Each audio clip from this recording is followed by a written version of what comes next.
الحمد لله الذي أنزل على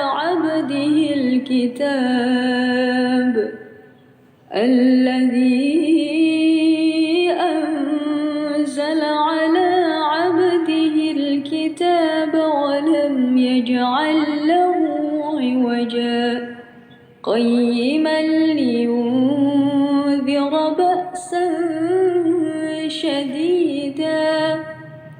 لينذر بأسا شديدا من لدنه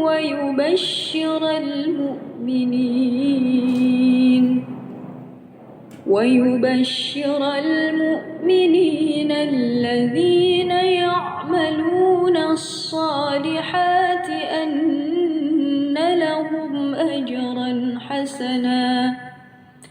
ماكثين فيه أبدا